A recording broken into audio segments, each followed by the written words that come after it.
अधिकारी होणाऱ्या प्रत्येक विद्यार्थ्यामध्ये एक गोष्ट असते म्हणजे असते, तर ती गोष्ट म्हणजे कष्ट करण्याची तयारी किंवा मेहनत घेण्याची तयारी. मी फक्त मेहनत घेण्याची तयारी म्हणत नाहीये, तर कुठल्याही परिस्थितीमध्ये मेहनत घेण्याची तयारी. का बरं? कारण आपण अशा क्षेत्रामध्ये सध्या आहोत की जिथं यशापेक्षा अपयशाच्या पायऱ्या जास्त असतात.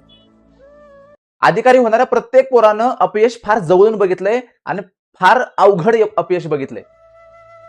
कधी 1 मार्कानं पूर्व परीक्षा नापास, कधी मुख्य परीक्षा 1 मार्कानं नापास, कधी फायनल रिझल्ट मधून 1-2 मार्कांना नापास, तरीही कष्ट करण्याची तयारी.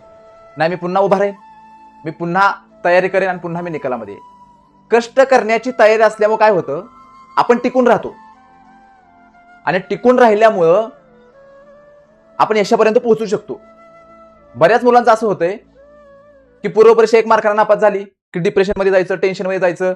मी खूप अभ्यास केला होता, मला मार्कच नाही आले, किंवा 40-42 मार्क आल्यामुळं टेन्शन घ्यायचं. पण आपल्याला कमी मार्क का आले याची कारणं ही शोधली पाहिजेत. म्हणजे जे अधिकारी झाले ते पहिल्याच अटेम्प्टमध्ये झालेत का?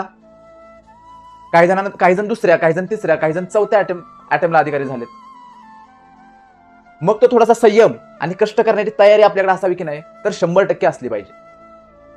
तुम्ही कमी हुशार असा, तुम्हाला ज्ञान कमी असू द्या, पण कष्ट करण्याची तयारी जर तुमच्याकडे असेल तर मला असं वाटतं की तुम्ही यशापर्यंत पोहोचू शकता. म्हणजे याच क्षेत्रामध्ये नव्हे तर कुठल्याही क्षेत्रामध्ये. मी नेहमी एक वाक्य सांगत असतो, या वर्षी 1 मार्कानं नापास झालेला विद्यार्थी पुढच्या वर्षी महाराष्ट्रात पहिला आलाय. हे आम्ही सगळ्यांनी अनुभवलेलं आहे. त्याच्यामुळे 2-4 मार्कांना निकाल गेला तर टेन्शन न घेता तुका शोधायच्या आणि पुन्हा तयारीला लागायचं. ठीक आहे.